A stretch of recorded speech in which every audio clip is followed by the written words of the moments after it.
Denis, je suis ravi de t'accueillir aujourd'hui pour nous parler un petit peu de l'évolution de la micronutrition et puis t'es plutôt rare sur les réseaux, mais pourtant ta parole est précieuse parce qu'il y a quand même d'expérience, donc je suis vraiment ravi de t'accueillir aujourd'hui. Merci Alban, ça fait plaisir et pour retourner quelque chose de sympa, j'y vais effectivement avec parcimonie là où je sais que ma parole va être pas déformée et elle va pouvoir être entendue de manière appropriée. Il faut choisir ses collaborations, c'est ce que je dis toujours. Donc je suis ravi de consacrer ce temps à ce podcast. Ben, c'est très sympa à toi. Alors, j'aime bien démarrer en expliquant comment j'ai connu mon invité. Mhm. Il y a quelques années, lorsqu'on tapait sur Internet, c'était toi qui sortais en premier. Donc voilà, Mhm. comment je suis arrivé à toi, c'est en tapant tout simplement micronutrition sur une Ouais. recherche Google. J'ai gardé la pièce un peu de côté, j'ai continué mes études en diététique classique, et puis passionné de nutrition sportive, j'ai acheté ton livre, Micronutrition, santé et performance. Et quand j'ai commencé à pratiquer, je lisais des chapitres assez régulièrement le soir, et puis je me suis rendu compte que bah tiens, ça marche en consultation. Je vais pas citer son nom parce que peut-être qu'elle ne l'autoriserait pas, mais j'avais écouté un podcast également d'une athlète qui avait été un peu à ses dépens, un régime low carb pendant quelques Mhm. temps. Et Ouais. elle t'avait cité, ou tu l'avais un peu sorti de la mouise, si je puis dire, Mhm. là-dessus.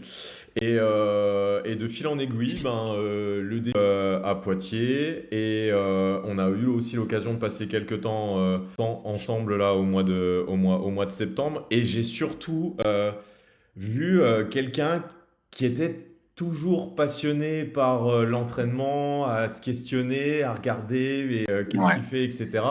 Euh, et aujourd'hui, t'es quelqu'un qui consulte toujours et qui a encore Mhm. énormément de sportifs de haut niveau. Et je trouve que c'est plutôt rare dans le domaine. Donc voilà comment je t'ai connu, et je te laisse te présenter. Bah, merci Alban. Bah, écoute, quand on fait cet historique, j'ai l'impression d'avoir toujours derrière moi le costume de l'étudiant qui sort de la fac et qui va juste suivre ses passions et pas se poser de questions. Et je suis arrivé à un âge où j'ai beaucoup d'expérience sur ce que j'ai appris et j'ai beaucoup d'enthousiasme pour continuer à apprendre, et je suis en assez bonne santé pour pas oublier ce que j'ai appris. C'est jubilatoire.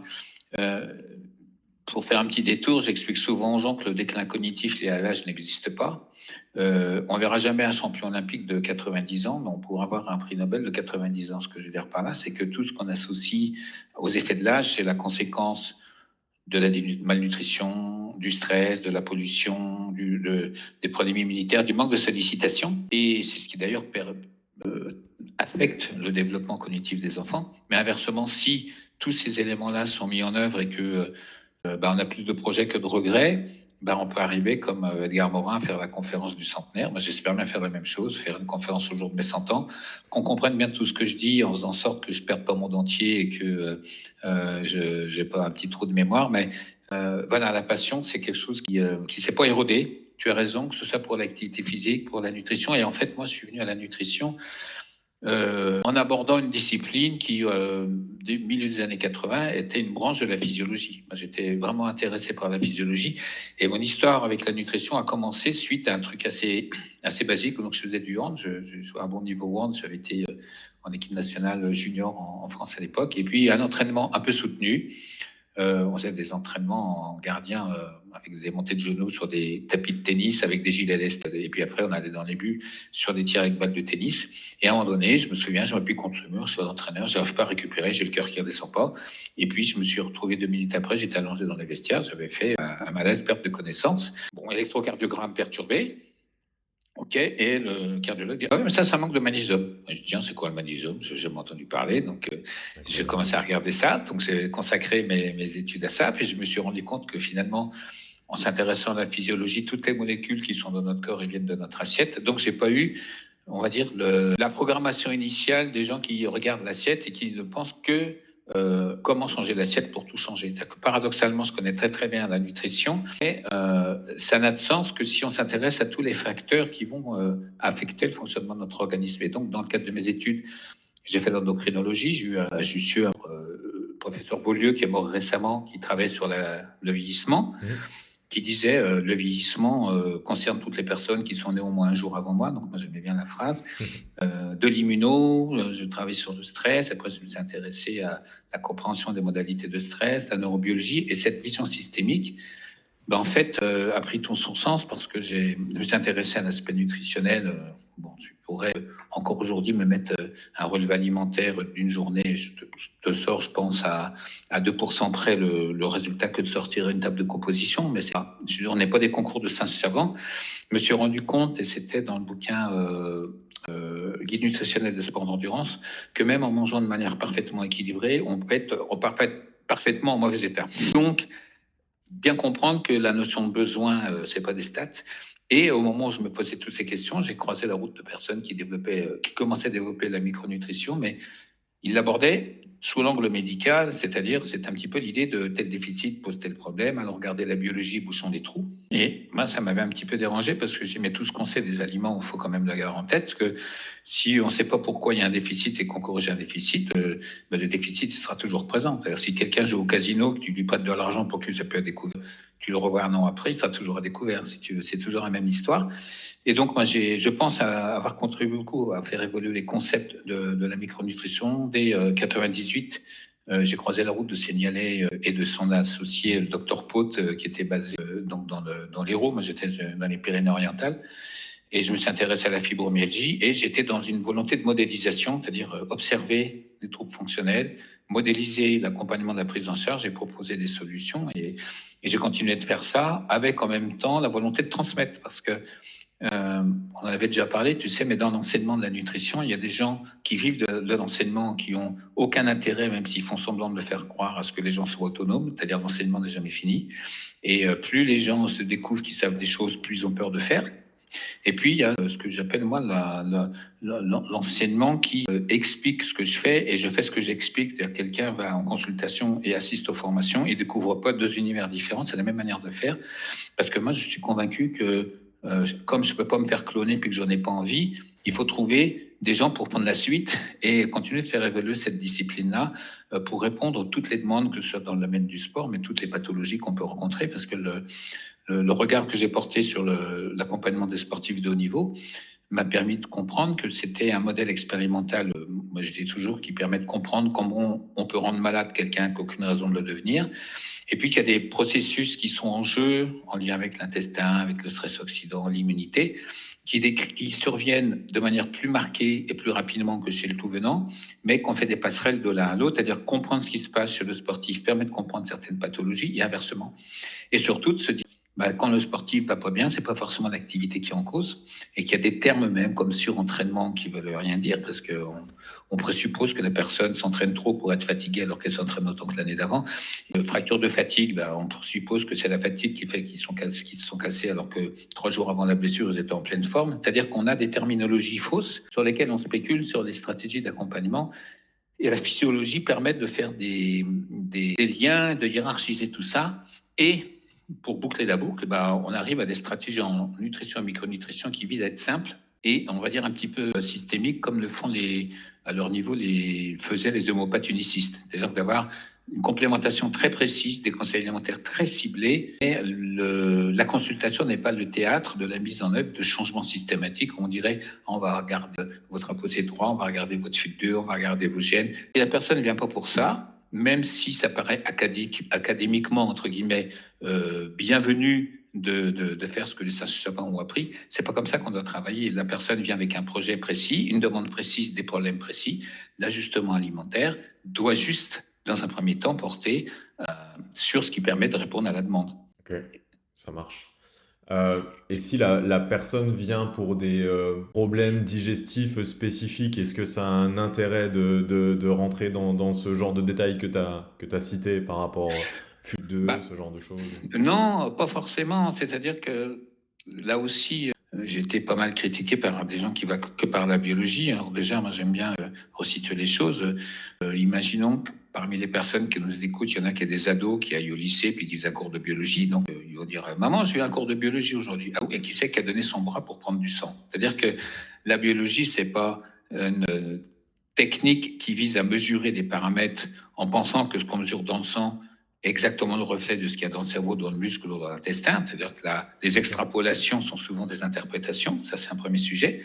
Et puis la deuxième chose, la biologie, c'est la science du vivant. Donc le vivant s'exprime par des fonctions ou par des symptômes. Soit on comprend l'origine de ces perturbations, on a suffisamment d'éléments en main pour accompagner, soit on fait intervenir la police scientifique parce qu'on n'a pas d'indice, et c'est là que la biologie va jouer un rôle en nous donnant un coup d'avance, en évaluant l'ampleur de certains problèmes, l'ampleur de l'inflammation, par exemple, ou pour confirmer des pistes sur lesquelles on a des incertitudes. Et c'est vrai que dans le domaine du sport de haut niveau, j'ai vraiment cet exemple chez les cyclistes professionnels. Quand on regardait leur relevé alimentaire, je disais, ils ont fait du copier-coller de mes bouquins. Bon, super, j'ai rien à faire, je vais partir en vacances.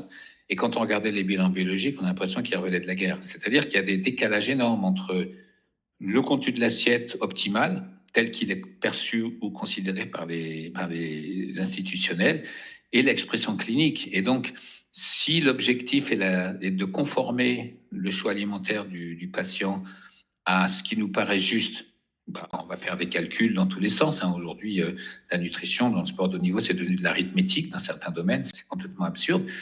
Ou alors, on se dit, c'est quand même curieux, il mange bien et il va très mal, donc comment comprendre ces décalages? Et c'est vrai que depuis une dizaine d'années, je développe beaucoup l'idée qu'il y a des déficits qui surviennent, non pas parce que l'assiette n'amène pas forcément ce qu'il faut, mais parce que soit les besoins sont fortement augmentés, soit il y a des mécanismes physiologiques qui entravent l'assimilation. Et ces mécanismes sont d'ailleurs souvent en lien avec des problèmes immunitaires, on pourrait y revenir.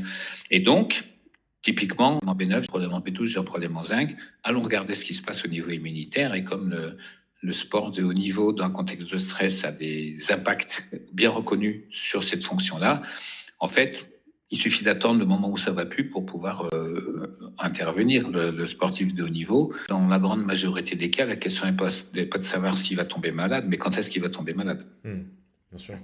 Surtout la difficulté chez un sportif de haut niveau dans l'interprétation des bilans biologiques, c'est qu'il y a une fenêtre importante impactée par sa pratique sportive. Oui, mais la vraie question, c'est quand on mesure un paramètre, on dissocie pas tout ça. C'est comme le stress. Tu vois, quand on regarde le cortisol comme marqueur de stress, il est le résultat de l'impact émotionnel de la pratique et de la vie de tous les jours. Hein, tu peux faire du sport dans un contexte très équilibré et te faire taper chez toi. Bien sûr. Voilà. La charge de travail, le déficit d'apport énergétique, l'exposition au chaud, au froid, à la chaleur, à l'altitude, le jet lag. Donc, tu prends tous ces ingrédients, tu mélanges, et à un moment donné, la personne se désadapte. Et donc, suivant l'angle sous lequel on le regarde, on va dire il est stressé, il est surentraîné, il est en burning. La réalité, c'est quelle que soit l'étiquette qu'on va mettre, c'est que le niveau de contrainte globale a été supérieur à ses capacités à y faire face. Et c'est l'optimisation de ces capacités dépend de la manière dont on s'entraîne, du reste du repos, ça dépend de l'alimentation, ça dépend de l'alimentation en cours d'activité, ça dépend de beaucoup d'éléments. Mais il y a beaucoup d'erreurs qui se répercutent et qui ont des conséquences majeures. J'ai eu, par exemple, aujourd'hui en consultation, une femme qui a arrêté là depuis 6 mois, qui fait du triathlon et puis qui est infirmière en milieu hospitalier. Donc, j'ai dit combien d'heures d'entraînement par semaine, normalement, 12 heures par semaine. Et puis, sur les questionnaires qu'on utilise, elle mentionnait problème de fatigue à 3 et manque d'intérêt pour ses hobbies à 3. Je dis, alors j'aimerais que vous m'expliquiez quelque chose. Vous mentionnez cette fatigue et ce manque d'intérêt pour ce que vous aimez faire d'habitude. Pourquoi vous continuez à vous entraîner? Il me dit, parce que je veux des résultats. Je dis, mais bien sûr, il y a plein d'études qui montrent que quand on est fatigué, le meilleur moyen d'être moins fatigué, c'est de faire 5 heures de sport par jour. Ça est validé par les cyclistes. Vous savez, il y a David Godul est parti sur le Tour de France avec un Covid. On pensait qu'il irait mieux en roulant 5 heures par jour. Donc, le problème, il n'est pas là, tu vois. Et au gré des questions que j'y posais, j'ai demandé, est-ce qu'il y a un jour par semaine sans entraînement? On me dit, ah oui. Je dis, je suppose que c'est pas un jour de week-end. Ah non. Vous travaillez ce jour-là, oui. Donc, imaginez que vous connaissez quelqu'un qui n'est pas sportif et à qui vous dites « Aujourd'hui, j'ai eu une belle journée de repos, j'ai passé 10 heures à travailler. » Donc, la problématique, c'est qu'on a des colonnes qui sont parallèles et qui ne se rejoignent jamais, alors que le niveau de fatigue, niveau de contrainte, il est global. C'est ce que j'appelais dans les fins des années 90, j'appelais ça l'entraînement invisible. Et un exemple très simple, imagine un gars qui est lycéen, qui a un très bon niveau athlétique, et puis il doit faire une séance de 10 x 400. Donc, il passe sa journée, il prend le bus, il arrive à l'arrache, il mange à la cantine, enfin, il mange, il sort de cours, il monte vite fait dans le bus, il arrive au stade en retard, il se dit merde, j'ai oublié mes pointes, etc. Il fait sa séance. Bon, tu vas pas très vite aujourd'hui. Et puis, on lui demande, comme c'était le cas au club d'athlé à Alès où j'étais avant, où il y avait notamment en vice-président Thierry Pantel, qui était quand même un super athlète, et ben les gamins, ils faisaient leur séance le dimanche. Ils arrivaient à 10h30 en nature, parcours étalonné. Étonnamment, ça se passait mieux. C'est-à-dire que ça démontre que raisonner simplement sur des chiffres et des contenus d'entraînement, c'est absurde, puisque ce qu'on va mettre en œuvre pour y arriver ou pas est aussi dépendant de tout le contexte, y compris comment tu as mangé avant, y compris le niveau de stress que tu as eu. Tu vois ce que c'est si tu bosses 10 heures dans une journée, que tu allais t'entraîner le soir, tu vas pas te tirer dessus parce que tu as... Ou alors c'est que tu n'écoutes plus les signaux de ton corps et tu vas le payer à un autre moment. Et la problématique dans l'accompagnement du sportif, c'est souvent de faire un audit des habitudes de vie. Dire aux gens, il faut un jour dans la semaine où il n'y a ni travail ni entraînement. Je fais rien alors. Oui, vous connaissez le sens du mot? Ah, mais c'est compliqué. Ben non. C'est comme si quelqu'un disait, je viens de réussir mon bac avec mention. Eh ben c'est super, comme tu es en forme, on te fait rentrer à la fac dès le lendemain. C'est du même niveau et on ne peut pas fonctionner comme ça. Mais comme il y a une logique de la surenchère, on pense qu'il y a une exception permanente qui est le sportif. Bien, c'est vrai que tu as totalement raison et qu'on a quand même... C'est délicat parce que tu rentres après sur une absence de contrôle qui fait que le sportif ou la personne va se sentir en danger si elle ne fait rien. Donc, Mais ça, c'est un problème d'éducation dès le départ et de profil de personnalité. J'ai eu l'occasion de travailler par exemple avec Raphaël Poiré qui était le meilleur biathlète mondial avant que Martin Fourcade arrive et qui disait régulièrement si je m'entraîne comme tout le monde ou si je m'entraîne de la même manière que l'an dernier, aucune chance d'y arriver. C'est-à-dire que d'entrée de jeu, se rassurer en faisant comme les autres, c'est pas forcément efficace et en plus ça peut être contre-productif si on veut absolument faire ce que font les autres. Je prends par exemple des corsets toniques dans le domaine du vélo qui sont présentés comme conférant des avantages réels aux gens qui l'utilisent. Donc, comme je dis souvent, on imagine que les premiers qui l'ont utilisé, qui ont vu que ça amenait des bénéfices, ils ont convoqué une conférence de presse où ils ont appelé les directeurs sportifs des équipes adverses et les coureurs pour leur dire je vais vous expliquer pourquoi on marche mieux que vous, voilà où vous pouvez acheter le truc, faites comme nous. C'est évident que c'est comme ça que ça se passe. C'est-à-dire que non seulement ils vont pas le faire, mais en plus, ils vont mettre un écran de fumée pour détourner l'attention vers d'autres sujets qui sont sans importance. Et comme justement il y a la peur de la perte de contrôle, le milieu sportif est sans doute celui où il y a la plus grande crédulité vis-à-vis des nouveautés qui font long feu. Il y a, en 2016, dans toutes les épreuves cyclistes sur les contre-la-montre, les gens ils buvaient du jus de betterave. Alors moi, ça me faisait réellement rigoler. Je me souviens des petits carrés de betterave dans les petits saladiers à la cantine qui étaient là toute la semaine parce que personne n'en prenait. Et les mêmes mecs, 10 ans plus tard, ils allaient acheter du jus de betterave en bouteille pour boire 500 millilitres avant le contre-la-montre. La pratique a disparu puisqu'en fait, les études qui ont été menées ont montré que ça n'améliorait pas significativement les performances sur un contre-la-montre. Donc en fait, ils ont joint l'inutile au désagréable, mais ils ont payé pour ça. Donc c'est très bien. c'est vrai. Est-ce que il y a des valeurs un peu fondatrices que tu retrouvais dans fin des années 90 ou des intuitions de départ que tu trouves oubliées ou un peu déformées aujourd'hui dans la pratique de la micronutrition?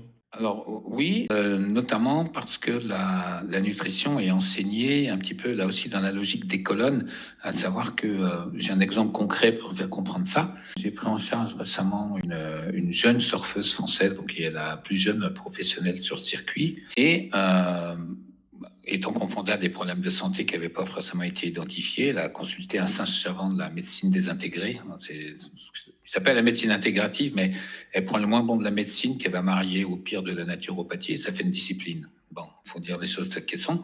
Et elle avait fait un bilan à 800 ou 900 balles. Il y avait notamment, c'est là que je voulais en venir, le profil des acides aminés. Et alors, il manquait certains acides aminés que j'ai en tête, leucine, isoleucine, valine, donc les acides aminés ramifiés, la glutamine, la tyrosine, qui est le précurseur de la dopamine, et la méthionine. Bon. Et donc, elle avait bénéficié de compléments de protéinés pour remonter la situation, et il n'y a rien qui bougeait. Et moi, j'ai expliqué à sa mère, je dis voilà, là, c'est la conséquence d'un régime cétogène. Ah bah oui, ma fille a fait un régime cétogène, comment vous le savez? Je vais vous expliquer. quand vous pratiquez une activité physique ou vous êtes simplement en train de respirer, que vous utilisez les graisses, à un moment donné, il y a une étape du métabolisme qui s'appelle le cycle de Krebs qui doit fonctionner soit avec des glucides, soit, à défaut, avec certains acides aminés qui sont précisément ceux qui manquent et qui ont des fonctions par ailleurs assez importantes, puisque les ramifiés sont utiles pour le maintien des synthèses protéiques, pour l'équilibre même des neurotransmetteurs. La tyrosine, c'est important pour la dopamine, motivation, concentration, etc. La glutamine, on la connaît un peu pour l'intestin, le système immunitaire. Et la méthionine est un acteur de ce qu'on appelle la méthylation, c'est le contrôle de l'expression des gènes. Donc, là, c'est un pari perdant, c'est-à-dire que les pratiques ont évolué de manière absurde parce que les peurs se sont substituées au recul de la connaissance, à savoir qu'il y a eu un glissement où aujourd'hui on dit les glucides, c'est dangereux. Alors moi j'explique toujours aux gens que dans le cadre de ma formation de nutrition, j'ai fait pas mal de toxicologie et que c'est pas là qu'on m'expliquait la glycolyse. La glycolyse c'était dans le cadre du métabolisme. La toxicologie, on parlait des produits toxiques, c'est pas la même chose. Que suite à des situations environnementales, il y a de plus en plus de gens qui ont des perturbations de l'insuline. Et qu'en fait, on a dit, en fait, il faut éviter les pics d'insuline. Donc, il y a toute l'alimentation, low carb, cétogène, comment je pourrais dire ça, le caplanisme ambiant qui fait qu'on évite les pics d'insuline. Et quand on évite les pics d'insuline, il y a des études qui montrent chez certains culturistes hyperprotéinés qui font un régime cétogène qu'il y a une perte de masse musculaire parce que l'insuline en question, elle est utile aux synthèses protéiques. Donc, si on raisonne en colonne, on dit je ne comprends pas qu'ils perdent du muscle, qu'ils soient 3 grammes kilo par jour, il en faut peut-être plus. Non, ils peuvent aussi manger un bœuf tous les matins, ça ne changera rien à l'histoire. Le contexte hormonal n'est pas bon. Mais c'est le raisonnement où on substitue les éléments aux autres qui en fait, amènent à dire il faut exclure certaines catégories d'aliments. Alors, l'hyperglucidique peut être problématique. Et en 2000, dans un bouquin qui s'appelait Diététique et micronutrition du sportif, donc coécrit avec Didier Chausse, moi j'avais lancé le concept d'apport de sécurité. C'est-à-dire que chaque individu a des besoins spécifiques en macronutriments qui sont conditionnés par beaucoup de paramètres biologiques, mais il y a des besoins optimaux en dessous desquels il n'est pas bénéfique de descendre, au-dessus desquels il est inutile d'aller. Et c'est le juste compromis qu'on ne rencontre plus en nutrition, qu'on ne rencontre plus en politique, qu'on ne rencontre plus en matière d'environnement, parce qu'en fait, dans un environnement stressant, les gens prennent des positions dogmatiques. Quand j'ai déménagé récemment, je suis retourné dans mes bouquins sur un livre donc, de Robert Haas, Manger pour gagner. Robert Haas, c'était le nutritionniste du joueur de tennis Martina Navratilova, et il avait été popularisé pour des régimes hyperglucidiques qui avaient été adoptés par tout le monde. Fin des années 80, tout le monde faisait le régime de Haas. Et puis aujourd'hui, il y a des gens qui font du cétogène. Il y avait quand même moins de dégâts avec l'hyperglucidique qu'avec le cétogène, mais il y en avait aussi parce que c'est comme si on disait, j'ai le choix entre LFI et le RN, je vais prendre un coup l'autre. Il est bien évident que la vérité ou le bon équilibre, il est peut-être ailleurs. Et ce système des modes est assez incroyable parce qu'on va ressurgir des pratiques. Tu vois, le cétogène, c'était le régime Atkins dans les années 70. On dit, mais on a l'impression que les gens n'ont pas de connaissance de l'histoire de la nutrition ou que ceux qui connaissaient ça étant morts, ils sont plus là pour les contredire. Mais moi, j'ai résisté. Et si tu veux, c'est tous ces éléments-là qui font qu'on a perdu une chose très importante dans l'observation et l'approche scientifique, c'est observer sans a priori, de manière neutre, et modéliser jusqu'à ce qu'on ait un paradigme. C'est-à-dire un paradigme, c'est une construction de ce qu'on observe qui intègre toutes les connaissances, y compris celles qui sont paradoxales, mais ça tient debout. Un exemple d'un paradigme, sur un relevé alimentaire, par exemple, tu vas constater que la personne consomme de l'huile de colza, du poisson gras, des aliments bleu blanc cœur, donc c'est-à-dire tout ce qui amène des oméga 3. Donc tu dis, il couvre ses besoins. Tu vois sur les points d'appel cliniques, problème circulatoire, problème inflammatoire, sécheresse cutanée, tu dis c'est bizarre, il y a un déséquilibre. Et alors tu te dis peut-être qu'il a menti. Tu fais un bilan des acides gras, tu vois que ces acides gras sont effondrés. Donc là, si tu n'as pas l'ouverture d'esprit appropriée, soit tu vas dire ces bilans, c'est de la crotte, ça marche pas, ou alors la personne, elle a fait un vrai relevé alimentaire, elle a menti. Mais si tu considères que les deux informations contradictoires sont justes, tu es face à un paradoxe. Et le paradoxe qui va t'amener le paradigme consiste à comprendre comment réunir ces deux informations qui paraissent ne pas pouvoir aller ensemble. Et c'est là que tu fais intervenir toute la question de l'assimilation, de la fonction hépatique, des selles biliaires. C'est là que tu as en tête que la fonction hépatique est moins efficace si tu as de l'inflammation ou une hyperperméabilité intestinale, que l'hyperperméabilité intestinale, etc. Et c'est comme ça que tu ouvres vers une approche systémique. Et donc le paradigme, il n'amène pas à rejeter d'un seul coup ce qui était considéré comme vrai sous prétexte de quelque chose qui serait plus vrai. Et ça s'accompagne des valses des étiquettes. C'est-à-dire qu'avant, tu avais un côlon irritable. Alors après, il y a eu le syndrome de l'intestin irritable. Après, tu as le SIFO. Tu as quoi maintenant? Tu as ISO, LIMO. Voilà. Et en fait, c'est un petit peu comme les soldes. On parle du même produit, on a juste changé des étiquettes et le prix a baissé entre-temps. C'est-à-dire que pour beaucoup de personnes, qualifier une situation suffit à les rassurer. Ah, vous avez un SIBO. Bon, il y a une petite minorité de thérapeutes pour qui, on va dire, chevillé au corps, il y a la nécessité ou l'ambition de solutionner le problème. C'est-à-dire que moi, les gens me disent SIBO, c'est un SIFO, je m'en fous, c'est pas le sujet. Déjà, derrière une même dénomination, on peut avoir des situations différentes dont les causes sont externes à tout ça. Notamment, si tu as des phénomènes de fermentation, tu peux te poser la question de déficit d'abord enzymatique, de l'influence du stress, c'est-à-dire que les gens qui imagineraient qu'en complexifiant la biologie, en allant chercher du détail, ils n'ont plus qu'à appuyer sur un bouton pour avoir le protocole correspondant pour corriger le tir. Alors qu'en fait, en micronutrition, souvent la découverte d'une information nous renvoie à d'autres questions. Je reviens à l'histoire des acides gras. J'aime bien cette histoire-là. En 2005, on avait mené une étude qui avait été sponsorisée par la fondation d'entreprise Festina pour la lutte contre le dopage. Bon, c'est un petit peu comme si Hitler avait fait un don à la Croix-Rouge, tu vois, c'était un peu pareil. Et dans le cadre de ce travail, on voulait évaluer exactement quels étaient les besoins minimaux en lipides que les sportifs devaient s'assurer. Alors, bon, on avait une enquête alimentaire très fouillée, je ne vais pas trop rentrer dans les détails, mais on pourrait y revenir. On avait ce fameux bilan d'évaluation des acides gras et on s'est rendu compte qu'il n'y avait pas de corrélation entre les deux, mais qu'il y avait une certitude, enfin deux certitudes. La première, c'est s'il n'y avait pas dans l'alimentation quotidienne une huile riche en oméga 3, il y avait des déficits biologiques. Et la deuxième, c'est que les déficits en oméga 3, quels que soient les choix alimentaires, étaient les plus importants quand l'apport en glucides était plus faible. Donc là, on se dit comment comprendre le truc. En fait, quand tu as un gros niveau d'entraînement, tu brûles des glucides. À basse intensité, si tu as un peu moins de glucides, tu te débrouilles avec les lipides. Et parmi eux, il y a les oméga 3 que tu vas utiliser comme carburant. C'est-à-dire que c'est ici, tu es en Suisse, on a de la neige, j'ai pas fait livrer de bois, c'est pas grave, je vais prendre des poutres pour me chauffer. Donc, c'est cette perte de considération pour ces interconnexions permanentes qui font qu'on débat de choses complètement absurdes. Il faut considérer la globalité de la ration. Les micronutriments ont des rôles fonctionnels, mais les macronutriments aussi. La privation glucidique a des conséquences reconnues sur l'expression de certains gènes, sur le contrôle du stress oxydant, le contrôle de l'inflammation. Et c'est pas parce que tout le monde va dire que le régime cétogène présente des avantages, c'est quand même une stratégie de stress. Donc, guérissons les gens par le stress. Je pense que c'est une idée assez lumineuse quand on y réfléchit bien. C'est pas parce que beaucoup de monde relaie, on va dire, les propos d'une personne ou deux que la masse va faire la force de loi.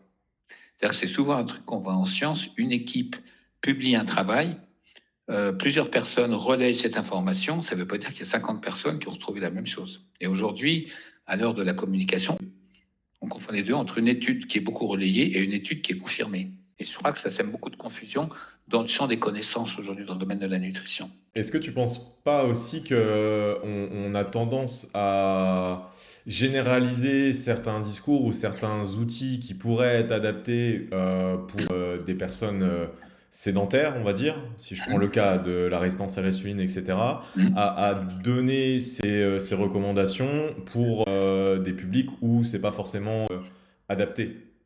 Tu penses à quoi en particulier dans ces recommandations? Par rapport à ces questions de low carb et d'insuline, ce genre de choses, par exemple.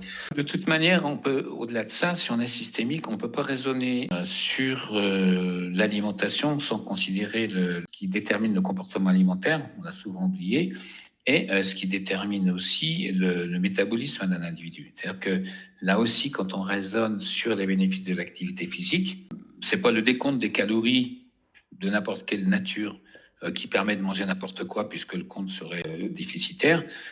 C'est pas comme ça que ça marche. Il y a deux choses à préciser là-dessus. La première, c'est que l'activité physique, en fonction de sa nature, sa durée, de son intensité, de l'état d'esprit dans lequel on l'effectue, va avoir des impacts sur notre organisme qui font une espèce d'apprentissage, de sorte qu'au repos, le sujet sportif, qui a une certaine ancienneté de pratique, va bénéficier d'un métabolisme qui va être différent de celui d'un sédentaire au repos. Donc ça, c'est le premier point. Et le deuxième point, souvent on dit la problématique du poids, c'est quand il y a une différence entre les entrées et les sorties, et il n'y a rien de plus faux. Il n'y a rien de plus faux. Je vais prendre une analogie pour insister sur ce qui se passe en réalité. Imaginons que tu as un projet immobilier, que tu te rentres chez le banquier. Bon, le banquier va te recevoir. Bonjour, monsieur Collot. Qu'est-ce que vous gagnez? Qu'est-ce que vous dépensez? Bon, très bien. Est-ce que vous avez de l'épargne? Le problème de la résistance à l'amaigrissement, c'est la question de l'épargne. C'est-à-dire qu'aujourd'hui, tu gagnes bien ta vie, tu as des mensualités remboursées sur ta baraque, tu dois sortir 2500 € par mois, tu les sors. Tu te retrouves au chômage. Le banquier n'en a rien à cirer, il va te demander 2500 balles, même si tu ne les gagnes pas. Et donc, la question de la prise de poids, même avec la restriction calorique, s'explique par la persistance d'un profil métabolique inadapté. Et on va le bouger par différentes stratégies qui n'ont rien à voir avec la restriction calorique, avec la chronologie alimentaire, avec la compréhension de ce qui participe au surpoids et avec des modalités d'activité physique qui ne sont pas définies par rapport à la quantité d'énergie qu'on va dépenser, mais qu'est-ce qui permet le meilleur apprentissage métabolique, y compris chez des gens qui n'aiment pas faire du sport. Donc ça, c'est un élément important. Et pour revenir à la question du poids, il y avait un autre podcast où j'avais été attaqué en flèche là-dessus, mais je vais revenir sur ces trois arguments-là pour comprendre que il y a trois études fondatrices qui permettent de comprendre la complexité de la question du poids aujourd'hui. Première étude fondatrice, en 96 ou 97, il faudrait que je revoie mes archives, de l'INSERM, donc Michel de Hégère, que j'avais croisé à l'époque à l'hôpital Saint-Michel, dans le service du professeur Creff, et Marie-Françoise Roland-Cachera, le dernier ferme la porte, mais c'était que deux, mais c'est vrai qu'on avait mené une étude sur plusieurs milliers d'enfants suivis entre 0 et 3 ans, avec un relevé alimentaire où on recevait les mamans en consultation tous les mois, donc un sacré boulot. Et ce qui était évalué, c'était le pourcentage d'apport énergétique lié à la prise de glucides, lipides ou protéines. Et ils voulaient voir, dans le développement du surpoids, quelle était la catégorie de macronutriments qui jouait le plus grand rôle. Et ils ont constaté que c'était les protéines. Donc forcément, il y a quelque chose qui cloche. On se disait, c'est quand même pas ce qu'on s'attend à voir. Et elles étaient assez interloquées des résultats qu'elles avaient obtenus. Et je me souviens, le responsable du service à l'époque, donc le professeur Henri Dupin, qui portait bien son nom, les a regardés et leur a dit, mesdames, entre 0 et 3 ans, quelle est la première source de protéines chez les enfants? Le lait. Et qu'est-ce qu'on trouve déjà, il y a 30 ans en arrière, qu'est-ce qu'on trouvait déjà en quantité importante dans le lait? Des perturbateurs endocriniens, des facteurs insulinotropes, c'est-à-dire des facteurs qui contribuent à des dérèglements de l'insuline. Autrement dit, c'était pas une question de répartition de macronutriments, l'histoire, c'était une question toxicologique qui n'a fait que s'aggraver, puisque ces gamins qui avaient 3 ans en 97, ils sont parents aujourd'hui et ils ont des enfants qui continuent de traîner les mêmes logiciels perturbés. Deuxième étude importante, en 2006, un pédiatre niçois, Gérard Ayot, publie une étude où il montre que les enfants de 1 an qui recevaient dans son service étaient plus gras en moyenne que les enfants de 1 an qui étaient reçus 5 ou 10 ans plus tôt. Et là aussi, la question, c'est d'où ça vient. Et il a établi le constat que c'était lié à un appauvrissement de toute la chaîne alimentaire en oméga 3, y compris celui du lait maternel. Et l'appauvrissement en oméga 3, notamment en période fétale, contribue à la formation d'une quantité plus importante d'adipocytes. C'est-à-dire qu'en gros, il y a plus de tiroirs dans l'armoire pour stocker des trucs inutiles quand l'enfant va manger comme un ado. Et ce, quels que soient les choix alimentaires ultérieurs. Donc, ce n'est pas l'excès de gras ou quoi que ce soit. Troisième étude, ou série d'études, Patrice Cani, Nathalie Delzel, qui ont beaucoup travaillé sur l'intestin, qui ont montré que des enfants qui subissaient plus de 2 antibiothérapies avant l'âge d'1 an avaient 2 fois plus de risques de devenir diabétiques, quoi qu'ils mangent. Non seulement parce qu'il y avait un impact des antibiotiques sur la perte de diversité de la flore, mais aussi parce que ça avait un impact sur le déroulement du comportement alimentaire. Et donc, si on regarde ces éléments-là, ça permet de comprendre pourquoi aujourd'hui le surpoids continue d'augmenter alors que l'apport calorique moyen de la population est en baisse, et de comprendre certains paradoxes, parce qu'il y a des discours, on va dire, très déterminés qui visent à faire de la pédagogie, qui peuvent être complètement contre-productifs. Je te donne un exemple. Il y a 2 semaines en arrière, je vais au marché de Sion. Il y avait une antenne du diététicienne locale qui avait repris des chiffres et disait voilà, 1850, 2 kilos de sucre par habitant et par an, 2024, 40 kilos de sucre. Et la dame, sans savoir qui j'étais, m'interpelle et me dit qu'est-ce que vous pensez de ça? Ah ben, je pense que le sucre augmente la durée de vie de la population. Parce que l'espérance de vie en 1850 était de 30 ans dans le Valais et aujourd'hui elle est de 78 ans. Alors évidemment, elle est un peu offusquée, mais j'ai dit faut se méfier des raccourcis trop rapides. Une corrélation, c'est pas une relation de cause à effet. Alors après, j'ai un peu développé, je l'ai calmé, mais effectivement, il faut savoir que si on emploie des arguments qui sont pas justes pour convaincre les gens, ça risque de se retourner contre nous de la part des gens qui ont du recul pour analyser les choses. Effectivement, si quand tu consommais moins de sucre, tu vivais 2 fois moins longtemps que quand tu en manges, bah, il faut quand même prouver en quoi c'est délétère pour la santé. Tu vois ce que je veux dire? On a des arguments, mais la réaction et ce genre de discours très simpliste, c'est aussi ce que tu évoquais tout à l'heure, la manifestation du stress dans toutes les franges des professions de la santé. Et effectivement, en devenant thérapeute, on va avoir un biais, et je m'inclus dedans, de ce qui a fonctionné pour nous va fonctionner pour les autres. Et Alors, ça peut sans ouais, doute mais ce qui a perturber. fonctionné, est-ce que déjà on a besoin des mêmes solutions? Est-ce qu'on a les mêmes problèmes? C'est-à-dire, quand tu dis ce qui a fonctionné par rapport à quoi? Est-ce qu'on reçoit que des gens qui ont les mêmes problèmes que nous? Bien sûr. C'est-à-dire que la vraie question, c'est d'avoir une méthodologie qui permette d'identifier des problèmes sur lesquels on doit agir pour trouver les bonnes solutions. Là, je prends souvent l'image auprès des patients j'aime bien l'histoire des marchés, mais tu vas acheter des fruits et des légumes chez un vieux pépé qui est sur le marché, puis lui, il pèse avec des poids. Alors, il met des poids, il a la balance, et toute ta vie, tu as des problématiques, tu rajoutes des poids, puis à un moment donné, tu as un petit poids de 2 grammes que tu rajoutes qui fait tout basculer. C'est-à-dire qu'à un moment donné, la décompensation de la pathologie, c'est un peu un millefeuille, il y a une succession d'événements qui sont survenus. Il faut aller reconstruire ça, il faut une anamnèse solide, il faut avoir la capacité à hiérarchiser les problèmes. Mais c'est vrai que la pensée médicale est construite selon, et en médecine alternative aussi, selon l'idée qu'il y a une seule cause qui explique tout. Ah ben j'ai le Lyme, ah j'ai une candidose, ah c'est les métaux lourds. Alors qu'en fait, chacune de ces situations peut jouer un rôle d'importance variable, et c'est le cumul de ces facteurs en fonction du statut nutritionnel des gens qui va être déterminant, parce qu'on a quand même aujourd'hui la réelle question des déficits d'apport protéique dans un contexte de restriction glucidique, ce qui veut dire que derrière, ce que j'expliquais tout à l'heure par rapport à cette jeune surfeuse, on va y être confronté très très souvent, et qu'avant de partir dans une expertise de la technicité du complément alimentaire, il faut faire de la nutrition et aussi du décryptage de comportement. C'est-à-dire, qu'est-ce qui fait que les gens mangent comme ça? Comment identifier les peurs qui sont derrière et comment désactiver ces peurs-là? Parce que on revient à ce que disait l'anthropologue Poulain, ou sociologue, qui disait que l'acte alimentaire est anxiogène et que c'est un frein majeur au changement, même si le changement, il est comment dire, entaché de bonnes intentions. Et puis aujourd'hui, l'acte alimentaire devient même permet d'appartenir à un groupe, en fait. Ça devient limite identitaire aussi, notre modèle alimentaire. Ça nous dit ce qu'on est. Alors, étonnamment, je pense que ça a toujours été le cas. Ce qui a beaucoup changé, c'est la revendication identitaire. C'est-à-dire que les végétariens, moi j'ai toujours côtoyé, il y avait peu de véganes.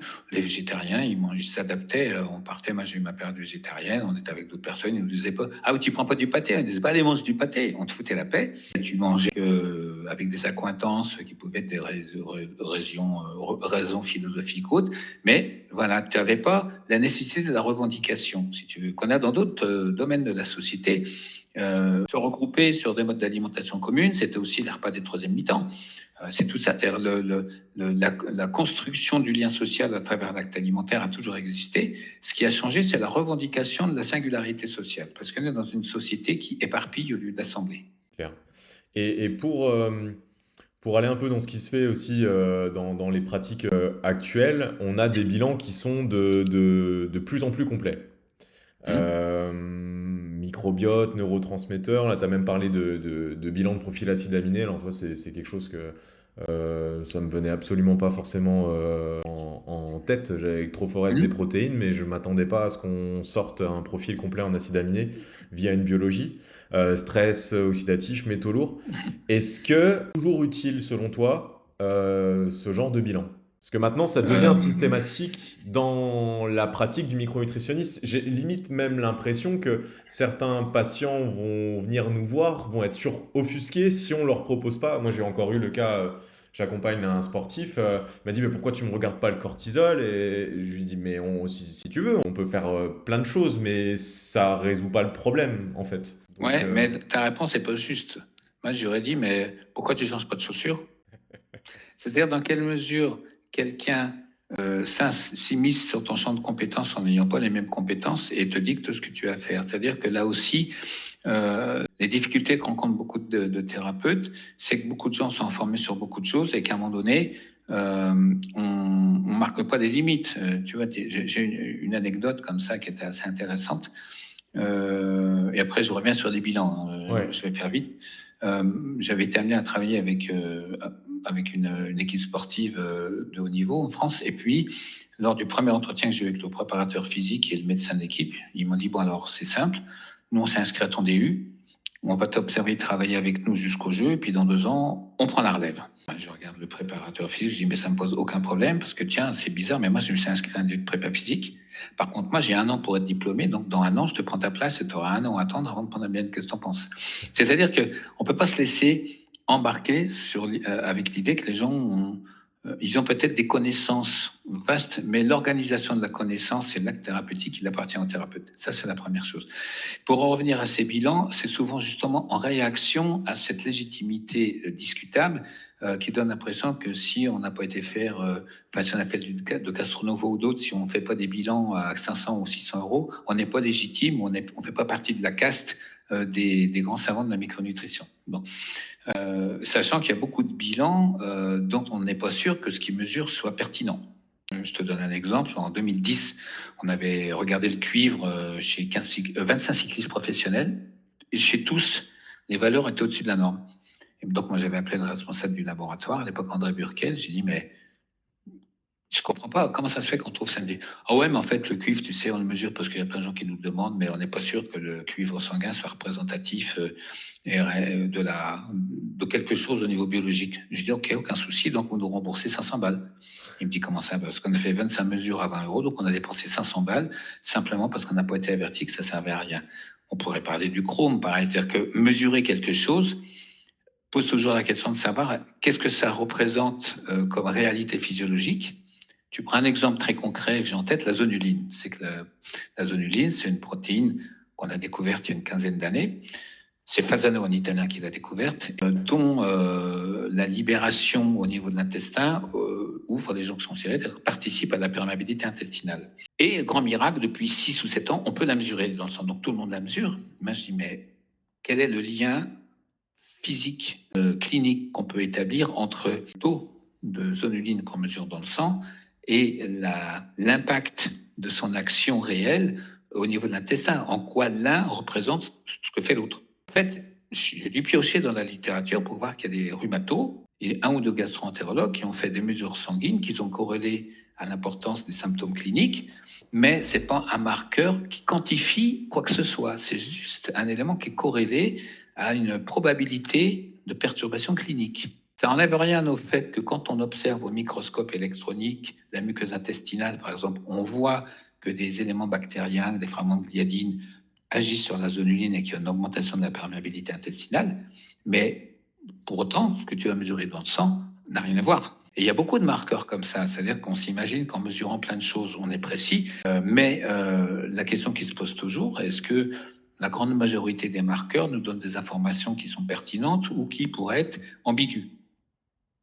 Tu vois, ce que j'expliquais une fois sur les marqueurs de dits intolérance alimentaire, quand tu vois que des gens en parfaite santé ont plus de marqueurs positifs que d'autres qui présentent des pathologies, rien ne nous dit qu'ils sont impliqués dans les pathologies. Et surtout, si tu procèdes à ce bilan sans connaître la clinique des gens, avoir des valeurs élevées te peut aussi bien t'amener à dire vous êtes en parfaite santé ou alors vous avez une polyarthrite. Donc à partir du moment où des conclusions sont ambiguës, le marqueur est pas bon. Et comme aujourd'hui les bilans sont remis clé en main par des laboratoires qui ont tout intérêt à communiquer sur le fait que ce qu'ils mesurent a du sens, les gens regardent les interprétations, il y a du rouge, il y a du vert, il y a du orange. Dans quelques années, l'IA remplacera le thérapeute puisque le laboratoire enverra directement des interprétations et des conseils de complémentation aux patients. Et il y aura des nutritionnistes et des naturopathes au chômage parce qu'ils auront nourri les bases de données par les questionnaires cliniques qui complètent avant d'envoyer les résultats, les demandes du bilan au laboratoire. Donc, c'est une évidence. L'idée, c'est de court-circuiter la réflexion individuelle. Et donc, moi, ces bilans, je les pratique avec parcimonie. Et j'ai travaillé au développement d'outils biologiques et j'étais consulté, sollicité dans le domaine du sport de haut niveau pour réfléchir à des profils indicateurs prédictifs du risque de désadaptation. Donc, je sais ce que c'est la biologie et je sais surtout ce que c'est pas. Ok. Merci pour ton retour. Là, je te partage un retour d'expérience très récent. Un patient sportif qui vient me voir, du psoriasis, ça le gratte avec certains aliments. Tout de suite, je pense à réaction un peu histaminique.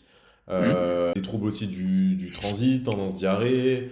On fait un bilan préventif. Je fais quelques IgG classiques, blanc d'œuf, lactoglobuline, ALBP pour le marqueur de perméabilité intestinale. Qu'est-ce que je fais d'autre également? Et l'histamine fécale. Bon.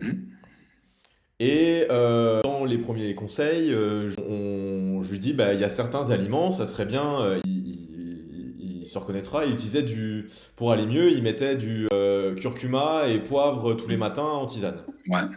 Donc je lui dis, bah, essaye de retirer le poivre, voir un peu ce que ça donne, parce que c'est quelque chose qui est quand même assez riche en histamine. Et quand je le revois en consultation, donc il n'y a pas tous les résultats encore du bilan bio, mais les IgG reviennent totalement normales, alors qu'on aurait pu penser que ça allait revenir vraiment au-dessus de la norme, ce qui aurait un peu corrélé avec une perméabilité intestinale. La LBP, elle limite, mais reste dans la normale. Et j'ai pas l'histamine fécale, c'est encore en cours. Bon. Et en retirant un peu certains aliments plutôt riches en histamine, je me rends compte que ça va mieux. Genre, rien que le poivre, il me dit c'est miraculeux, ça va beaucoup mieux. J'ai eu ces résultats avant qu'on démarre la consultation, et je me souviens lui dire en consultation de suivi, je vois pas comment l'histamine ne pourrait pas revenir positive. Il y a de fortes chances que ça nous mette un peu sur la piste. Et ben manque de bol, son histamine est normale. Et pourtant, lorsqu'on retire certains aliments qui ont tendance à être La vraie question, c'est est-ce que la mesure de l'histamine fécale est vraiment pertinente d'un point de vue clinique? Est-ce qu'elle est représentative de ce qui se passe? En gros, est-ce que si l'histamine, après avoir agi, est dégradée et en partie éliminée dans les selles, dans quelle mesure ce que tu mesures dans les selles va être représentatif du réel impact de l'histamine? Et au-delà de ça, s'il a toujours mangé du poivre et que ça fait que quelques mois qu'il a des soucis digestifs, qu'est-ce qu'on a changé dans la composition du poivre? Rien du tout.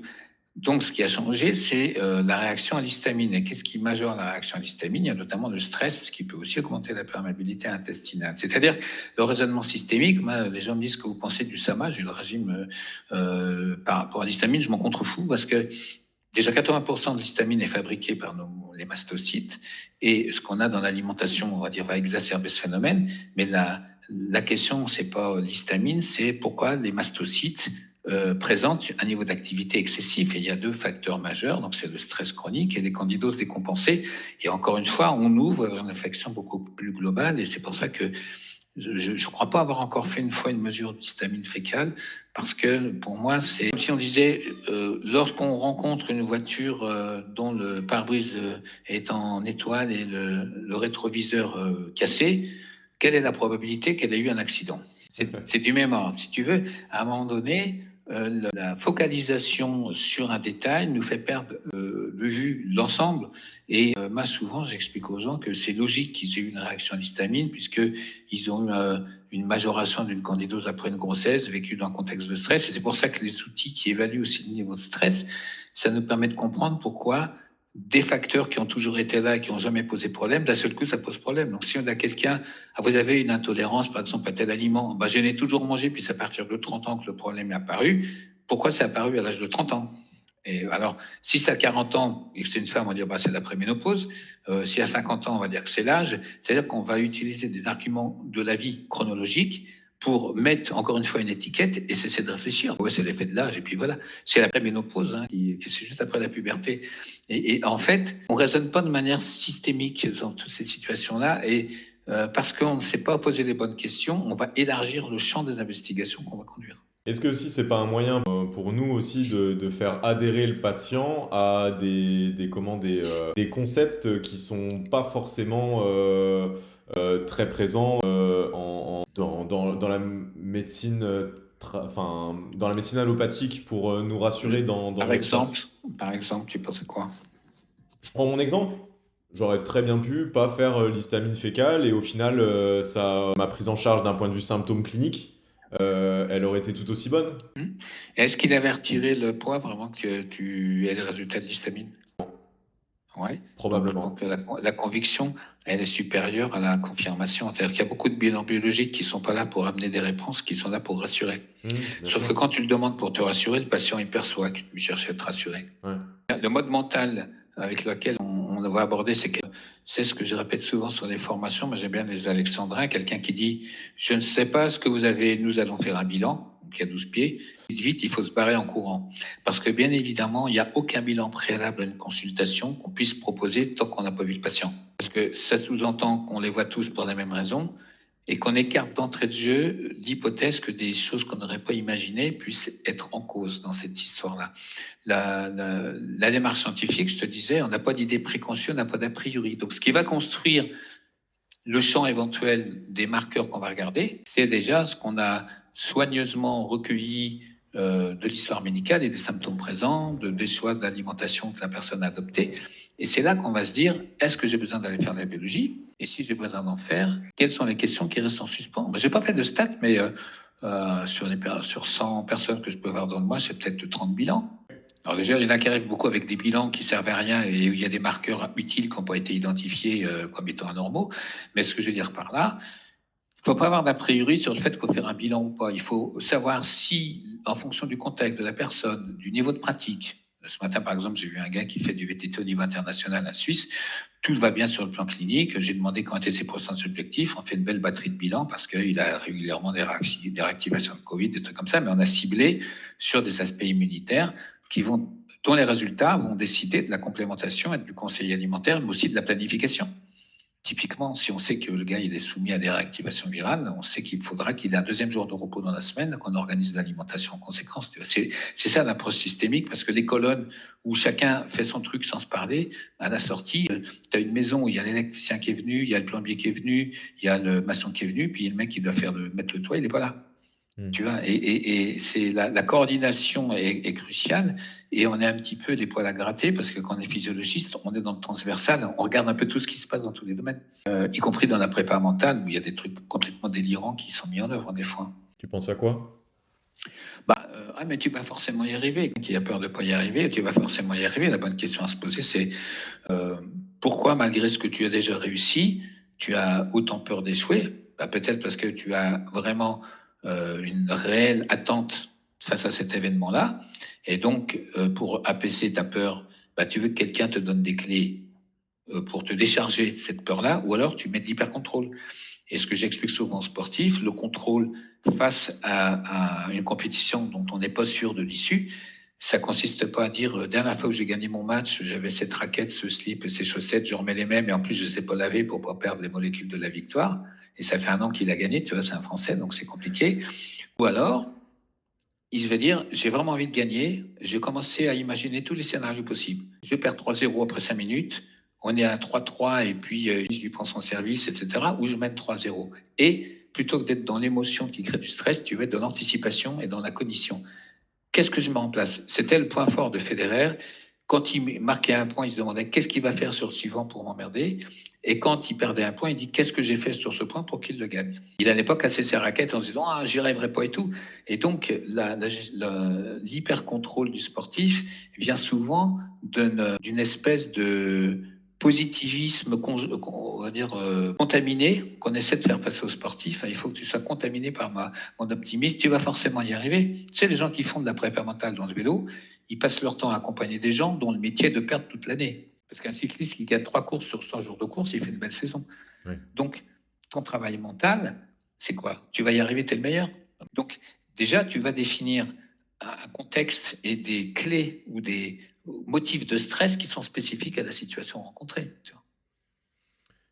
Mais là aussi, on applique des recettes. Tu vas faire de la cohérence cardiaque et tout. Mais qu'il est en finale de championnat du monde, il revient de blessure tu peux lui dire si vraiment tu ne te sens pas bien, qu'est-ce qu'il faut faire. Et puis tu essaies de l'amener à être dans du cognitif, à être dans du Frontal. protocolaire, tu vois, comment on aborde les choses. Et en général, c'est quand il y a une émotion imprévue qui débarque que ça part en sucette. Mais du coup, en passant par de la visualisation, tu restes aussi, tu le ramènes sur une forme de, alors, pas de contrôle, mais de maîtrise, on va dire. Ah, c'est différent. Ouais. Et c'est pas le contrôle, le problème, c'est l'hypercontrôle. Le contrôle peut être le fruit d'un raisonnement cognitif, mais le contrôle cognitif n'est possible que si ton cerveau est bien nourri. C'est-à-dire, tes neurotransmetteurs doivent être fabriqués, il faut que l'inflammation soit minimale, sinon tu fabriques pas bien tes neurotransmetteurs, et donc, c'est une même situation que tu as déjà gérée, ton cerveau va pas fonctionner de la même manière. Si tu as un problème infectieux qui fait que tu te sens fatigué, la conscience de ton état fatigué va te créer du stress parce que tu es convaincu qu'en étant fatigué, tu n'as pas la même chance que les autres avant d'avoir pris le départ, etc. Donc, ne faire que du travail mental sur un problème mental, c'est complètement oblitérer le fait que notre cerveau, il est influencé par ce qu'on mange, par le stress, par des épisodes infectieux, et qu'en permanence, ces outils ne sont performants que si on fait de la micronutrition optimale à côté. Si on revient un petit peu sur les sujets à la mode aujourd'hui, le grand sujet à la mode en micronutrition, médecine fonctionnelle, médecine intégrative, c'est les parasites. Qu'est-ce que tu en penses un petit peu c'est surcoté? Complètement. Mais tu sais, ce que disait Andy Warhol, chaque homme, un jour dans sa vie, rêve d'avoir son quart d'heure de célébrité. On en a plein comme ça dans la médecine intégrative. C'est-à-dire que le nombre de modes qu'on va arriver dans le domaine de l'immuno est inversement proportionnel au nombre de gens qui maîtrisent l'immuno. Comme il y a des problématiques d'ego, si la personne a un problème viral et que je n'ai pas réussi à traiter le problème viral, c'est que ce n'est pas un problème viral, donc c'est un parasite. Alors, la question du parasite, si le parasite, c'est que forcément au niveau immunitaire, il y a un déséquilibre entre la défense et la tolérance. À quoi c'est dû? Pourquoi tu peux être parasité sans symptômes et puis d'un seul coup, tu es parasité avec symptômes? Et pourquoi on n'est pas, encore une fois, sur un millefeuille, hein, c'est ce qu'expliquait Luc Montagnier sur le HIV. Les formes les plus graves du HIV étaient souvent associées à des formes où il y avait un mycoplasme associé, par exemple. C'est-à-dire que le parasite, c'est souvent le cheval de Troie, ou inversement, le virus, c'est le cheval de Troie, et puis il y a un autre truc derrière. Donc, au-delà de ça, une réflexion immunitaire, c'est aussi de considérer, si tu es tout le temps parasité ou malade, pourquoi est-ce que tu passes ton temps à jouer au rugby à 13 contre 15 avec les All Blacks en face de toi? C'est-à-dire, qu'est-ce qui fait que ta capacité à te protéger n'est pas optimale? C'est-à-dire que la question du parasite, qui était très fréquente en Afrique, elle était inhérente à la problématique de la dénutrition protéique. C'est toujours la même histoire. Si tu as naturalisé 15 All Blacks et que tu veux être champion de Bourgogne, il n'y a pas de problème, tu ne vas jamais perdre un match, tu vois ce que je veux dire. Mais c'est la même histoire, finalement. On ne raisonne pas dans une logique immunologiste, on a une approche infectiologue. Or, on est vulnérable à un virus, ou un champignon, ou un parasite, ou une bactérie, que parce qu'on a créé des conditions de vulnérabilité. Et une grande partie de ces conditions-là sont dépendantes de la façon dont on est nourri, au sens large. On en revient aux protéines. Protéines, sélénium, zinc, fer, apport énergétique global. Hein. C'est ce que disait David Niemann, un éminent immunologiste américain qui travaillait dans le domaine du sport. Quand on lui demandait quel est le meilleur moyen de protéger l'immunité du sportif, il répondait sports drinks ou carbohydrate drinks, c'est-à-dire que l'absence de glucides en cours d'activité est le meilleur moyen de précipiter une baisse d'efficacité de ton système immunitaire. En fait, le peu d'énergie qui reste va pour le muscle et les globules blancs ils se mettent en grève. Je vais me faire un peu l'avocat du diable, mais qu'est-ce qu'on doit penser du coup des travaux de Tim Knox? Je connais bien Tim, c'est un iconoclaste incroyable et j'ai parfaitement identifié le point de bascule dans son raisonnement. À savoir qu'il a souvent expliqué qu'il n'y avait pas de démonstration de la supériorité des régimes hyperglucidiques, puisque dans toutes les études, on comparait des régimes hyperglucidiques à des régimes hypoglucidiques, et que forcément, sur des modèles de sport à haut niveau d'intensité, le régime hypoglucidique était défaillant. Et que quand on comparait un régime hyperglucidique, c'est-à-dire avec plus de 60% de l'énergie provenant des glucides, à un régime normoglucidique, il n'y avait pas de supériorité du premier. Ce qui est exact. Parce que ce qui est important au-delà du pourcentage de glucides, c'est la chronologie des apports. On sait que si tu fais 3 jours de régime hyperglucidique après un effort ayant épuisé ton glycogène, en tout cas en partie, tu reconstitues 80% de tes réserves sur les premières 24 heures et 50% sur les 10 premières heures. Sinon, ce sera impossible d'enchaîner des étapes autour, par exemple. Donc, ce qui se passe sur les jours suivants est moins déterminant, mais si tu ne segmentes pas ta prise glucidique de manière à tenir compte de cette fenêtre métabolique, tu es obligé d'en donner beaucoup plus pour avoir le même résultat. Donc l'hyperglucidique, il repose sur une non prise en compte de la chronologie physiologique. Mais ensuite, il a beaucoup travaillé dans le domaine de l'ultra, où effectivement, le niveau d'intensité moyen auquel se déroulent les épreuves est très proche de ce que les physiologistes appellent le crossover point, c'est-à-dire un niveau d'intensité où la part d'énergie permettant d'accomplir l'effort provient autant des glucides que des lipides. Et il s'avère que quand on évolue à ces niveaux d'effort, l'apport glucidique réalisé en cours d'activité et la mobilisation des graisses permet de faire durer très longtemps le glycogène, ce qui rend un petit peu inutile apparemment la mise en réserve de glycogène à des niveaux importants et donc qui on va dire, décrédibilise l'intérêt d'un régime hyperglucidique. Sauf que il faut pouvoir s'entraîner pour tenir ces efforts-là et c'est quand même important. Et puis, c'est rajouter à ça le fait que lui-même, en raison d'une pratique inappropriée et d'un terrain prédisposé à développer un prédiabète, et qu'effectivement, le problème du diabète étant la transformation des glucides, à mesure qu'elle est devenue prédiabétique, il a développé un choix personnel pour le régime cétogène. Et avec la notoriété du gars, forcément, on a considéré que le régime cétogène pouvait s'appliquer dans tous les domaines. Alors, il y a Thierry Soucard, qui est un de ses élèves, qui a couru un marathon en faisant un régime cétogène. Il était content d'avoir fini. Et moi, j'avais juste commenté, s'il termine en 5 heures en faisant un régime cétogène, s'il avait fait un régime hyperglucidique la semaine d'avant, il aurait mis 3 heures. Donc, il n'y a aucune personne qui peut faire une performance de niveau mondial avec un régime cétogène. Qu'est-ce que tu penses un peu de cette tendance à multiplier les compléments aussi sans logique d'ensemble? Moi, c'est vraiment quelque chose qui m'interroge aujourd'hui dans la pratique. De voir un peu des feuilles de route où on va avoir... alors si on met un peu de côté aussi la question financière, même si je pense qu'on ne peut pas la mettre de côté, Bien sûr. parce qu'est-ce qu'il vaut pas mieux se centraliser sur 3 compléments essentiels et que la personne puisse le tenir sur une année, plutôt que de même pas démarrer le protocole parce que financièrement c'est pas tenable. Voilà, ça Au-delà de m'interroge. ça, je prends le temps de développer. Il y a 3 raisons pour lesquelles on peut prescrire un complément alimentaire. La première, c'est d'avoir identifié de manière hiérarchisée systémique des points faibles sur lesquels on va agir et qui vont amener des résultats immédiats. Et c'est ce qui fait que moi, quand j'analyse un peu en détail mes modalités de conseil, il y a des probiotiques, des psychobiotiques, de la mycothérapie, des plantes adaptogènes. Il n'y a pas tant de nutriments que ça en première intention, parce que D'accord. j'explique souvent aux gens que si l'expertise consiste à conseiller du magnésium et de la vitamine D à un sportif de haut niveau, et qu'on conseille du magnésium et de la vitamine D à un homme sédentaire ou à une femme sédentaire, expliquez-moi où est la singularité d'expertise. Bon. Le conseil doit être autour d'une plus-value. Il y a ça. La deuxième chose, c'est la gestion du stress ou de la peur, c'est-à-dire que le thérapeute, voulant être sûr de rien oublier, il va être tenté de rajouter des compléments, non plus parce qu'il va forcément des points d'appel, mais parce qu'il a entendu des cours, on nous disait, mais il ne faut absolument pas oublier le glutathion, notamment il faut soit liposomal, et puis il ne faut pas oublier le fer, mais il faut que ce soit bisglycinate, sinon c'est de la crotte, et ainsi de suite. Donc, il va se conformer à l'idée qu'on lui a transmise de l'orthodoxie de la pratique. Bon. Et puis, la troisième chose, c'est de l'incapacité à hiérarchiser les prises en charge. C'est-à-dire que quand j'ai commencé à bosser sur la fibromyalgie avec des patients qui n'avaient pas les moyens de faire de la biologie, qui étaient souvent à l'époque au RSA et qui ne pouvaient pas mettre beaucoup de compléments alimentaires, moi, j'ai commencé à construire ma pédagogie sur la question suivante. Il est toujours plus facile de rajouter un complément que d'en enlever un.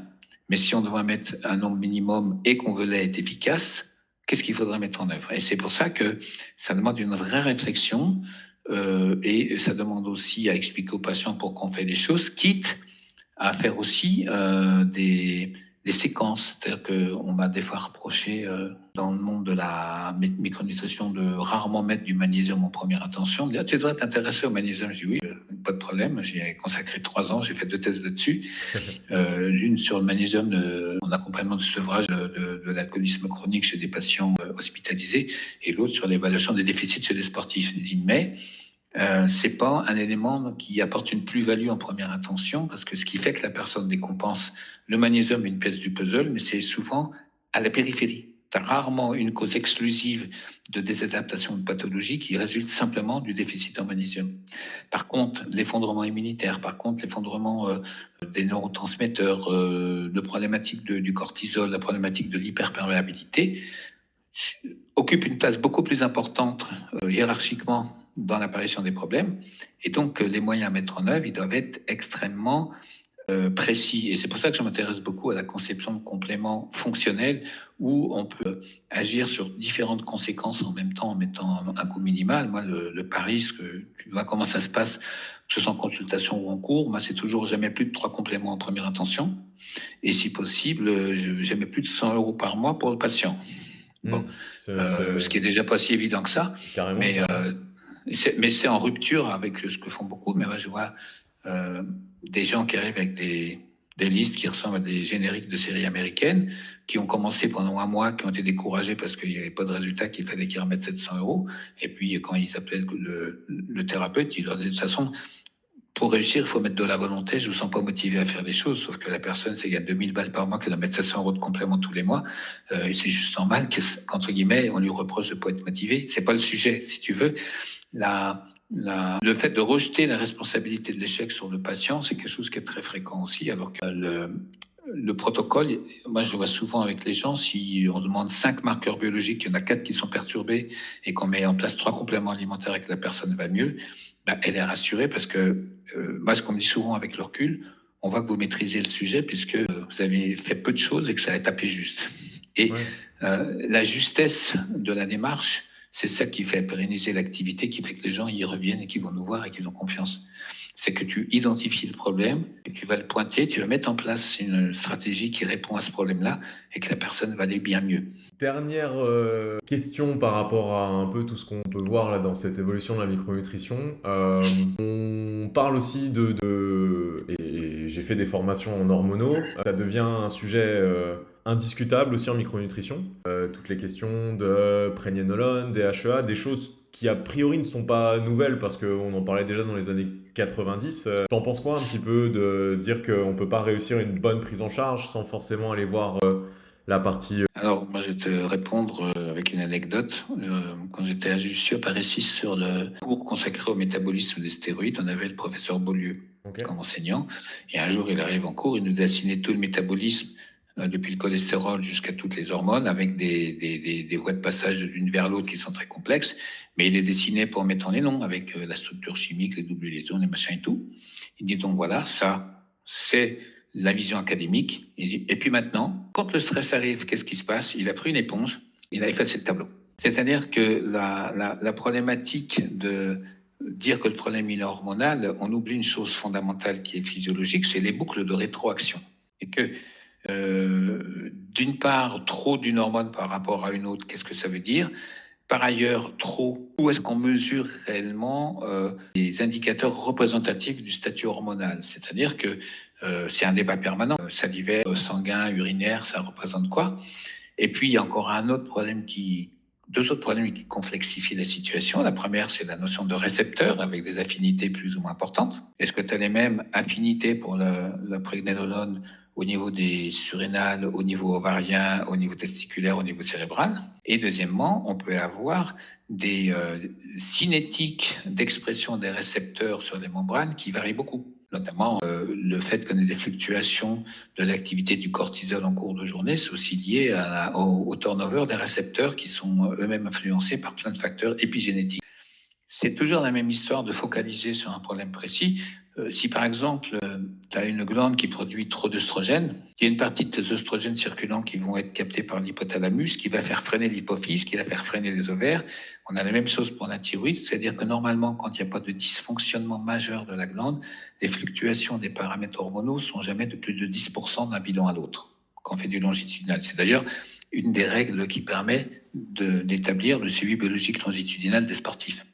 Et donc, si à un moment donné, tu as une hyperœstrogénie ou que tu as un problème de dérèglement majeur de la thyroïde, c'est qu'il y a un facteur extérieur qui est venu casser cette boucle de rétroaction. Sur les œstrogènes, ça va être par exemple la production au niveau du tissu adipeux sous l'influence de l'insuline. hein, qu'on retrouve sur les ovaires polykystiques, l'endométriose ou au niveau des problématiques de prostate. Et puis, au niveau de la thyroïde, là aussi, il y a tout un tas d'enseignements académiques sur tous les cofacteurs qu'il ne faut pas oublier. On oublie juste un truc, c'est que 80% des problèmes thyroïdiens sont liés à des processus auto-immuns. Et à partir du moment où tu as une destruction de tes cellules thyroïdiennes, tu as beau envoyer du TSH pour stimuler l'activité de ta thyroïde. S'il n'y a plus de cellules thyroïdiennes pour répondre au message, il n'y a plus de cellules pour répondre au message. Donc, c'est une vision étriquée d'un problème global, puisque le système hormonal, le système nerveux, le système immunitaire agissent de concert pour nous permettre de nous adapter en permanence au niveau de contraintes auxquelles on est soumis. Et que de décider de regarder de manière arbitraire une partie du tout ne permettra jamais de régler le tout. C'est comme le fait de regarder que le microbiote en oubliant tous les autres processus. Si on est systémique, on garde tout. Sinon, on n'est pas systémique. On est autoproclamé systémique dans ce cas-là. Bien. Pour finir, est-ce que je crois que tu as un projet de livre. Est-ce que tu peux nous en dire peut-être quelques mots? C'est en lien avec l'entretien qu'on a eu aujourd'hui, c'est de partir de l'évolution de l'histoire de tous les concepts pour redéfinir une pratique qui pose les bases de ce que peut être cette future discipline demain. Et j'ai déjà écrit pas mal de choses dedans, mais je suis encore en réflexion sur l'organisation globale, mais c'est vrai que l'idée un peu ambitieuse, c'est de former et d'accompagner des thérapeutes de haut vol qui soient capables d'accueillir en consultation des gens qui arrivent avec des pathologies lourdes avec un état d'esprit qui correspond à un de mes maîtres à penser, donc Albert Jacquard, qui disait la démarche scientifique, c'est la jubilation face à l'inconnu. Et typiquement, quand on reçoit un patient qui arrive avec une pathologie qu'on n'a jamais rencontrée, on ne doit pas être inhibé, on ne doit pas être timide, on ne doit pas être freiné, on doit se dire, voilà l'occasion d'aller tester mes capacités de réflexion et de remise en cause et de sortir de ma zone de confort. C'est en sortant de sa zone de confort qu'on découvre de nouveaux horizons. C'est plutôt une belle fin. C'est prévu pour quand? Je pense 2026. Ok, bientôt du coup. Bientôt. Ouais, mais l'année fait 12 mois quand même. Combien de pages déjà rédigées? 150. Ah oui, ok. 150 et il y en a à peu près encore 2 fois autant. Ok. Pour finir, un petit portrait chinois version micronutrition. Allons-y. Si tu étais un micronutriment. Magnésium. Ok. Un organe. Cerveau. Une molécule de signalisation. Un feu vert. Ok, ça accepté. Un aliment. Un aliment. Du magret. Ok. Pourquoi le magret? C'est l'aliment qui m'a fait sortir du végétarisme. Je rêvais de canard. C'est con, hein? Ok. Une erreur courante en micronutrition. Une erreur courante, multiplier les complémentations. Ok. Je pense qu'on est d'accord avec ça. Un conseil à ton toi du début de carrière. Pas évident. Fais en sorte de ne pas avoir honte de toi quand tu te retourneras. Ok, ça marche. Et un message à la jeune génération de praticiens. Vous n'avez jamais été aussi nombreux à vouloir changer les choses. Soyez patients, ça va le faire. Bien. Eh ben, merci beaucoup, Denis, pour ce temps que tu nous as accordé, plus d'1 heure. Merci, ça a été un échange très précieux. Si on veut te retrouver, alors il y a tes livres, bien sûr, mais où est-ce qu'on peut... Tu J'ai un écris encore? site internet que j'essaie de dynamiser un petit peu. Il y a aussi, je donne quelques formations puisque je travaille à l'accompagnement pédagogique au niveau d'un labo, mais je ne vais pas le citer ici parce que c'est pas le lieu. Et puis, il y a quelques podcasts aussi que j'ai pu donner. Il faut fouiller un petit peu sur Internet. Je vais en faire un prochainement aussi pour un gars qui a un podcast biomécanique où il va me demander de venir parler du déclin cognitif. Okay. Et j'ai dit, je veux bien, mais c'est quoi déjà? Alors, comme il me connaît, il a rigolé. T'as déjà fait avec... c'est Jérôme ouais, Jérôme. Intervenu avec Jérôme. Ouais. Il est revenu vers moi parce que il m'a dit que ça avait fait un carton. Alors, ça m'avait fallu aussi d'avoir un ennemi intime qui avait rajouté des commentaires sur tous les commentaires qu'il y avait eu. Mince. C'était très bien ce podcast. Mais voilà, c'est l'exposition qui fait que des fois aussi, c'est pour ça que je me fais assez rare parce que des choses qui échappent au contrôle et qui touchent aux valeurs, ça peut, moi, me mettre dans des états à pas dormir pendant 3 jours parce que quand ce qu'on fait, ça nous anime, on a du mal à accepter d'être attaqué là-dessus, notamment en touchant l'intégrité. Ouais, c'est compréhensible. Et Jérôme est très branché là en ce moment à accueillir beaucoup de personnes qui travaillent dans la médecine intégrative. Donc, Mhm. je pense que ça va être super encore. Ouais, bah écoute, j'espère bien. Et puis, c'est normalement, on devait faire ça le mois prochain, mais je suis trop au taquet. On va faire ça, je pense, en janvier, s'il accepte de reculer un petit peu, mais je pense qu'il saura patienter un petit peu. Ok. Voilà. Je suis une diva, je me fais désirer maintenant. C'est bien. Eh bien, merci beaucoup, Denis. Et puis, Merci à toi. au plaisir de peut-être rééchanger dans un an à la sortie du livre. Pas de souci, ça sera avec plaisir, Alban. Et, Bonne soirée à tout le monde, alors. ouais. Et puis moi, je te garde encore un petit peu. Ok.